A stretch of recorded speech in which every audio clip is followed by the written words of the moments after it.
Assalamualaikum warahmatullahi wabarakatuh. Nama saya Ruli Afian dan rekan saya Muhammad Ilman akan menjelaskan tentang baterai lithium-ion. Baterai lithium-ion termasuk ke dalam kategori baterai sekunder atau rechargeable battery, atau baterai lithium-ion ini bisa diisi ulang.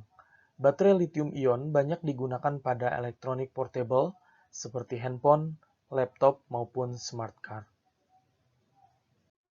Aplikasi baterai lithium-ion bisa dikelompokkan menjadi 3 kelompok.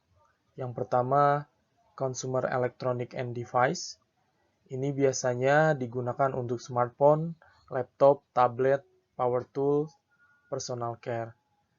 Untuk kelompok transportation, ada untuk mobil, bus, forklift, maupun auto bicycle.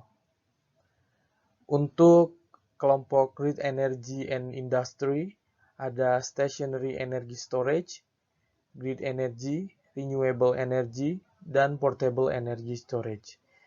Semuanya ini saat ini sudah banyak menggunakan baterai lithium-ion sebagai sumber energinya. Perkembangan penggunaan baterai lithium-ion. Selama tahun 2006 sampai 2016, ada peningkatan 6 kali lipat dari total baterai lithium-ion yang diproduksi. Kapasitas dari 11 gigawatt hours pada tahun 2006 menjadi 78 gigawatt hours pada tahun 2016. Hal ini menunjukkan perkembangan yang pesat, terutama untuk pasar otomotif. Permintaan global pertumbuhan sekitar 2 kali lipat setiap 5 tahun. Dan diperkirakan baterai lithium-ion ini akan mencapai 125 gigawatt hours pada tahun 2020, 220 gigawatt hours pada tahun 2025, dan 390 gigawatt hours pada tahun 2030.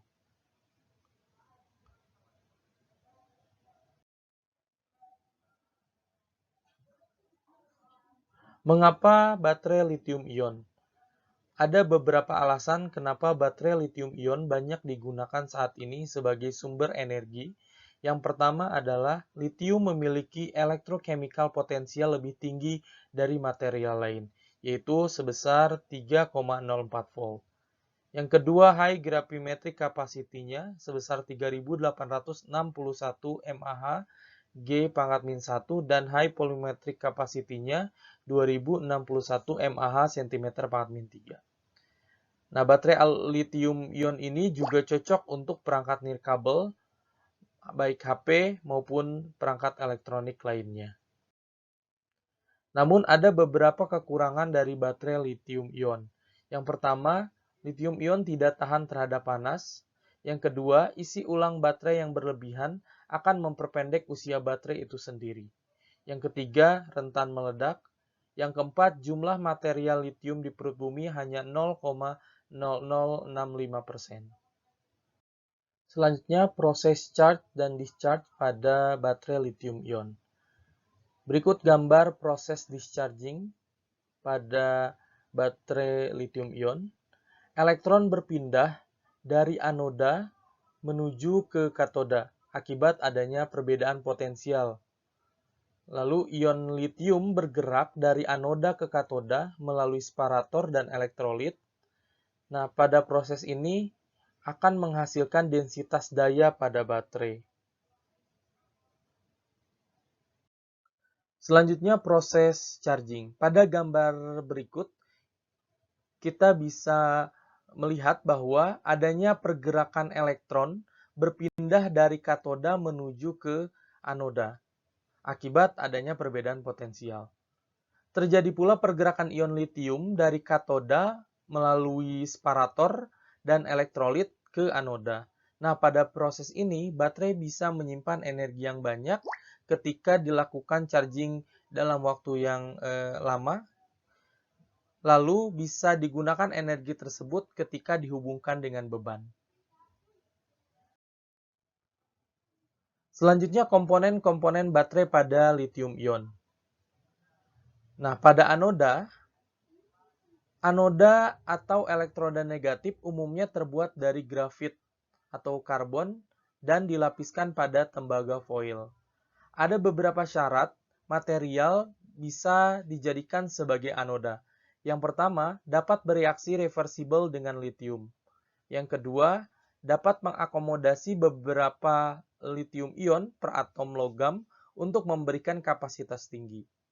Selanjutnya, penyisipan atau ekstraksi harus dioperasikan pada tegangan rendah dengan Li plus atau Li sebesar 3,04 volt untuk mendapatkan tegangan yang besar. Yang keempat, konduktivitas elektronik dan ionik yang baik. Dan yang kelima, harganya murah dan ramah lingkungan. Komponen baterai lithium-ion berikutnya adalah katoda. Bahan yang umum digunakan sebagai katoda pada baterai lithium adalah LiCOO2. LiCOO2 merupakan bahan katoda yang memiliki kapasitas spesifik yang paling tinggi. Namun, material ini cukup berbahaya untuk digunakan karena mengandung logam berat. Bahan lain yang juga digunakan adalah LiMn2O4. Ini merupakan material katoda yang mudah disintesis jika dibandingkan dengan material katoda yang lainnya. LiMn2O4 ini juga memiliki stabilitas struktural yang baik. Berikut ada tabel sifat bahan katoda dalam baterai lithium-ion yang digunakan sebagai material katodanya. Ada LiCOO2, ada LiMn2O4, LiFePO4, dan LiNiO2. Kalau kita lihat di nilai nominal voltage-nya, ini berada di kisaran yang hampir sama, antara 3,4 hingga 4,0. Namun, jika kita lihat pada kapasitas spesifik teorinya, kapasitas discharge, dan energi spesifik praktek, terdapat perbedaan dari keempat bahan tersebut.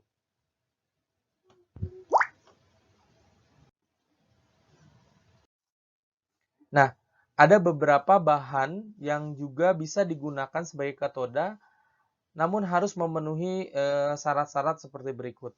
Yang pertama, bahan harus mudah direduksi atau ion teroksidasi, misalnya logam transisi. Yang kedua, bahan harus bereaksi reversibel dengan litium, yaitu tidak ada perubahan struktur pada saat insersi atau ekstraksi litium.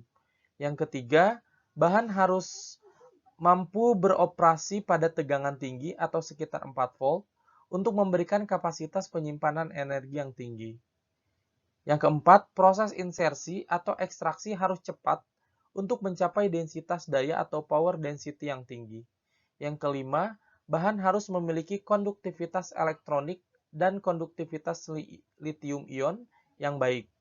Dan yang keenam, bahan harus stabil secara termal dan kimia, murah dan ramah terhadap lingkungan. Komponen baterai lithium-ion selanjutnya yang harus dipenuhi adalah elektrolit. Elektrolit dalam sel lithium-ion biasanya terdiri dari garam litium yang dilarutkan dalam campuran pelarut yang juga mengandung sejumlah aditif kecil. Garam litium umumnya adalah LiPF6 yang memiliki kualitas yang memadai, misalnya stabilitas elektrokimia dan kisaran suhu yang dapat digunakan untuk baterai lithium-ion komersial. Selanjutnya adalah separator. Bahan seperti serat non-woven, misalnya nilon, katun, polyester, kaca, film polimer, misalnya polietilena atau PE, polipropilen atau PP, politetrafluoroetilen atau FTFE, polivinil klorida atau PVC, telah digunakan untuk separator mikro dalam baterai yang beroperasi pada suhu kamar. Oke, Assalamualaikum warahmatullahi wabarakatuh. Perkenalkan, nama saya Ilman. Saya akan melanjutkan presentasi yang dilakukan sebelumnya oleh Kang Ruli, yaitu terkait tentang baterai lithium-ion. Dan di sini masuk ke dalam poin atau bab desain dan teknologi baterai lithium-ion. Nah, seperti yang kita ketahui, saya akan mereview dulu sebentar terkait tentang sel baterai Tesla yang telah disinggung juga sebelumnya. bahwasanya sel baterai Tesla ini digunakan dari berbagai aplikasi karena kapasitasnya yang tinggi. Seperti halnya kita ketahui bisa digunakan di sepeda listrik, terus juga di skuter listrik atau mobil listrik, dan juga handphone. Nah, desain dan teknologi baterai saat ini memang didesain untuk memenuhi kebutuhan-kebutuhan di mobile dan juga di dalam alat transportasi gitu. Oleh karena itu, banyak para konsumen gitu yang menginginkan masa pakai lama gitu ya dari sebuah baterai, daya tahan mekanisme dan kemampuan baterai yang baik. Faktor yang dapat diuji dari sebuah baterai itu bisa dilihat di sini, yaitu adalah ukuran baterainya, kapasitasnya, terus C rate-nya, amps, ampere meter, ampere dikali capacity, atau sebenarnya ini adalah kecepatan discharge-nya ya. Kalau misalkan dalam waktu itu ada perbedaan-perbedaannya. Terus juga ada depth of discharge-nya, kemampuan um, kemampuan energi yang dilakukan gitu ya, yang di discharge gitu ya, di elektrod yang dikeluarkan dibandingkan dengan kapasitas energinya. Terus temperatur, sama yang paling terbaru adalah vibration resistant. Nah, vibration resistant ini sebenarnya adalah desain yang paling sedang diteliti gitu ya, karena kita ketahui Tesla ini banyak digunakan pada aplikasi yang memang sering digunakan dengan mobile, misalkan mobil, sepeda, dan juga misalkan juga di handphone itu pasti ada vibration-nya. Karena dari referensi dan juga penelitian terbaru, vibration resistant ini ketika diukur gitu dalam vibrator, maka akan menaikkan ohmic resistance, yang artinya itu dapat merugikan ya, artinya internal resistannya naik dan juga dapat mengurangi dari kapasitansi dan juga flow elektrik yang dikeluarkan. Nah, itu berbahaya. Maka dari itu kita perlu mengetahui juga desain-desain yang memang secara umum digunakan dalam manufacturing baterai lithium ion ini. Nah, dapat dilihat di sini, ini adalah sel Tesla ya. Dari perusahaan Tesla, yang paling sering kita kenal itu adalah mobil listriknya.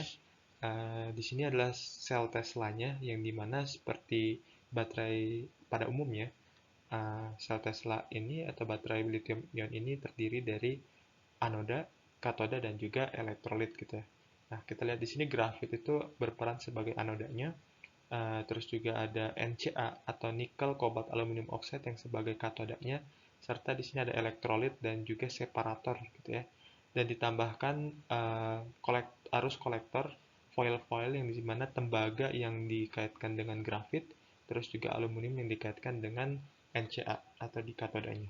Nah, kalau misalkan kita secara umum gitu ya, dalam gambar yang berbeda, kita ketahui kalau misalkan katoda ini gitu ya, katoda ini biasanya dibuat dari oksida logam gitu ya. Nanti oksida logam ini yang nanti akan disatukan dengan juga lithium ya, dengan lithium ion. Nah, karena kita ketahui oksida logam itu artinya, mohon maaf, ini lithium ion maksudnya, lebih stabil pada saat dioksida logam gitu. Contoh oksida logamnya itu adalah kobalt, nikel, dan magnesium. Nah, secara umum di dalam sel Tesla ini yang paling sering digunakan adalah nickel manganese cobalt oxide atau NMC. Dan kalau di sel Tesla ini dia menggunakan nickel cobalt aluminium oxide. Nah, seperti halnya kita ketahui pada slide sebelumnya, ada vibration resistant gitu ya, atau resistansi dari getaran yang mengakibatkan peningkatannya ohmic resistance. Nah, ini bisa diakali dengan mengubah atau uh, mendesain katodanya dengan NCA gitu. Dari referensi yang saya baca juga, NCA ini uh, memiliki kestabilan ya, artinya dia ketika diukur dengan alat ukur untuk vibration gitu ya, maka ohmic resistannya itu jauh tidak meningkat dibandingkan dengan NMC gitu. Makanya Tesla di sini juga memang sudah berpikir ke depan untuk mengganti katodanya dengan NCA. Itu salah satu desain dan teknologi yang digunakan pada saat sintesis dari baterainya.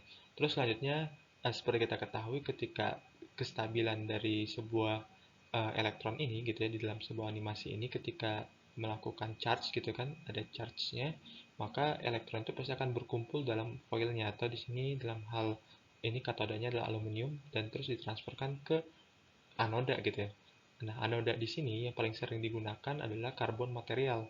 Nah, yang fungsinya memang sebenarnya cuma penyimpanan gitu ya. Eh, yang kita ketahui memang elektron akan melalui rangkaian akan melalui akan berjalan melalui rangkaian di luar gitu ya. Kalau misalkan ionnya akan melewati elektrolit, yang dimana pasti elektrolit ini akan berperan untuk menyaring gitu. Jadi cuma yang bisa dilewatkannya ion saja, kalau elektronnya tidak akan bisa.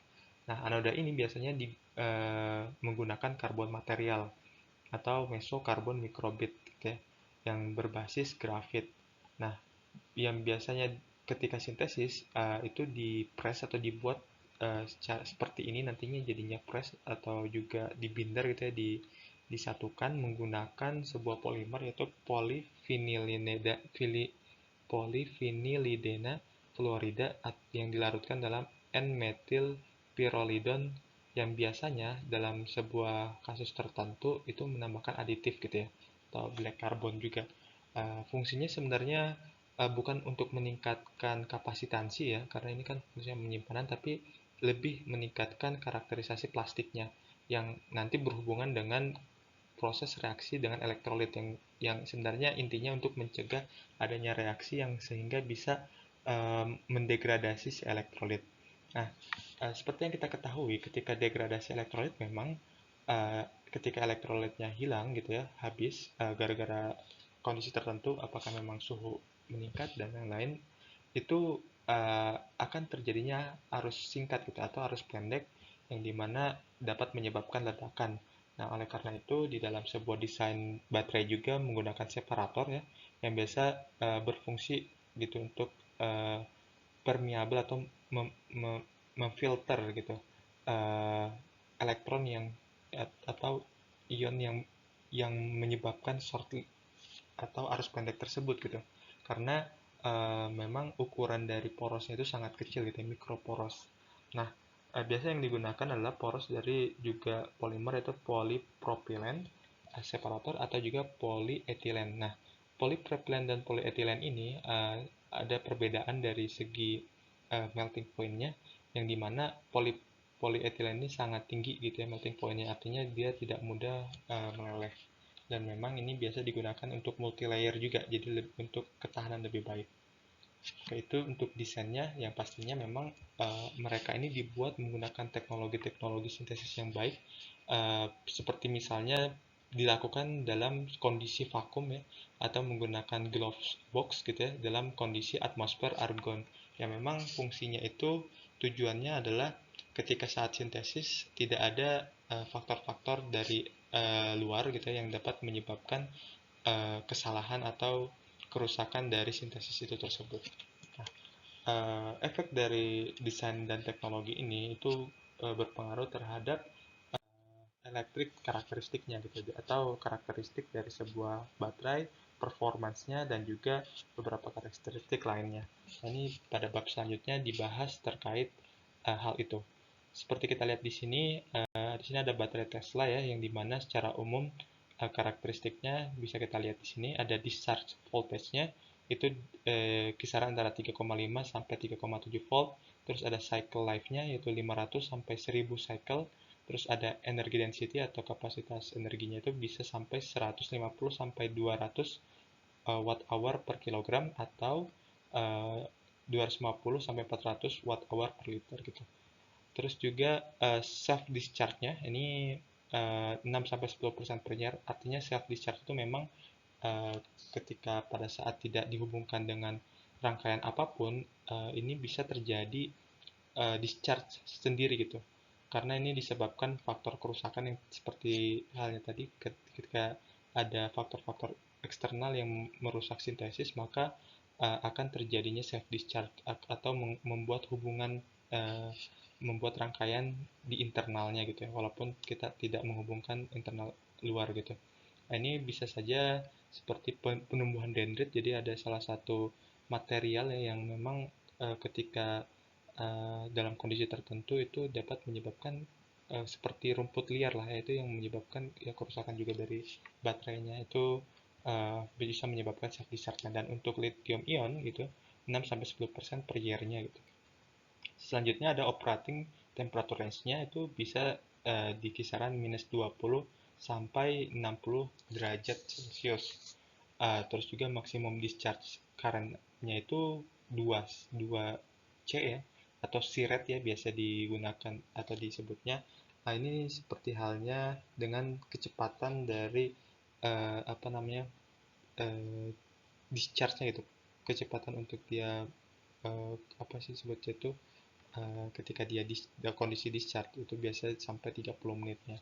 Nah, terus juga discharge state-nya, atau ini berpengaruh terhadap sebuah apa ketika memang kita dalam sebuah baterai itu tidak boleh over discharge dan juga over charge gitu ya.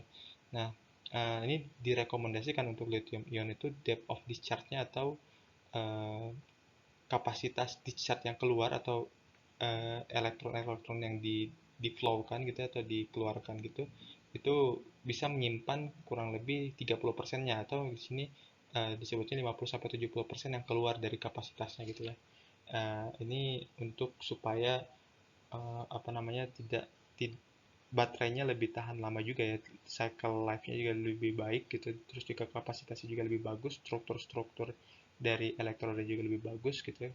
Ini direkomendasikan depth of discharge itu 50-70%-nya. Nah, memang kondisi-kondisi karakteristik ini tergantung dari sebuah kondisi tertentu. Seperti misalnya kalau discharge voltage itu bergantung pada discharge current, terus juga depth of discharge sama temperatur ya atau suhu. Kalau cycle life itu bergantung pada discharge and charging modes, terus juga temperatur dan juga depth of cycling. Nah, kita lihat di sini ada kurva discharge antara voltase dan juga kapasitas nominal atau kapasitas dari sebuah energinya ya, dari baterai lithium ion pada saat uh, apa itu current steady gitu atau arusnya yang arusnya yang tidak berubah-berubah dengan perbedaan siratnya. Nah, kalau kita lihat sirat semakin tinggi kan sebenarnya semakin baik. Tapi dalam lithium ion itu maksimumnya adalah 2C. Karena grafik ini kita dapat lihat semakin tinggi perbedaan siratnya gitu ya sampai 4C, maka voltasenya menurun dan juga kapasitasnya lebih menurun. Makanya di sini ada maksimum dari discharge current-nya gitu ya. Nah, terus kita lihat di sini ada juga karakteristik dari cylindrical baterai 18650 yang diproduksi dari beberapa perusahaan. Kita tahu kalau cylindrical baterai 18650 itu dimensinya yaitu tingginya 18 mm dan panjangnya itu 16 mm ya. Uh, kalau misalkan kita lihat di tabung berarti tingginya terus diameternya gitu ya. Nah, terus kita lihat di sini manufacturer factory-nya dilihat dari kapasitas, berat dan juga energi density, yang biasa paling tinggi itu adalah perusahaan Qualion yang dimana kapasitinya itu bisa sampai 2500 mAh milliampere hour, terus beratnya itu bisa sampai 47 gram, sama energi density-nya watt hour per kilogram. Nah, ini karakteristik dari apa namanya baterai lithium ion dari beberapa perusahaan yang berbeda. Nah, kita tahu juga hal ini sebenarnya masih jauh dikembangkan gitu ya dalam segi kapasitas, terus energi density, terus juga operating temperature. Nah, ini kita lanjut pada bab selanjutnya, yaitu adalah terkait tentang bagaimana mereka atau perusahaan-perusahaan atau juga para peneliti untuk meningkatkan performance dari baterai Tesla. Nah, di sini kita lihat prospek dari development of lithium ion battery. Sebenarnya masih banyak banget ya apa namanya prospek atau developmentnya, mulai dari bagaimana dia merubah anoda atau merubah katoda atau mungkin juga menambahkan shape apa tuh surface electrolyte interface SEI gitu ya untuk mencegah degradasi elektrolit, itu sangat banyak. Tapi di sini saya uh, mengambil contoh yaitu penggantian menggantikan grafit sebagai anoda dengan silikon gitu. Jadi silikon ini sebagai penggantinya, yang kita tahu gitu ya sebenarnya konsepnya adalah meningkatkan kapasitas energi dengan bahan yang memiliki kapasitas interkalasi lithium yang tinggi gitu. artinya lithium yang bisa disimpan sini lebih besar. Seperti halnya bahan-bahan yang bisa digunakan itu adalah aluminium, tin atau Sn dan silikon. Nah, di sini menggunakan silikon sebenarnya. Jadi Tesla juga sudah mencoba untuk meneliti mengganti grafit dengan silikon gitu, bahkan sampai tadinya sebelumnya tadi 200 watt hour, dia pengen mencapai sampai 400 watt hour gitu. Nah, secara teoritikal gitu ya, kalau misalkan lithium itu ketika disandingkan dengan tin dan juga Si, itu spesifik capacity dari lithium insertion-nya itu bisa sampai 991 untuk tin, Sn. Kalau S itu bisa 4200 mAh per gram, itu sangat besar. Bahkan kata referensi yang saya baca itu bisa 5 kali lipat dari keadaan ketika di grafen. Itu memang prospek yang sangat besar ya, eh, kapasitasnya ditingkatkan. Dan pastinya masih banyak lagi terkait tentang prospek development, tapi yang saya gunakan baru atau yang saya ambil contoh untuk menggantikan anodanya. Nah, oke, mungkin seperti itu saja dari saya. Sekian, mohon maaf apabila ada kesalahan dari kami. Kurang lebihnya mohon dimaafkan. Wassalamualaikum warahmatullahi wabarakatuh.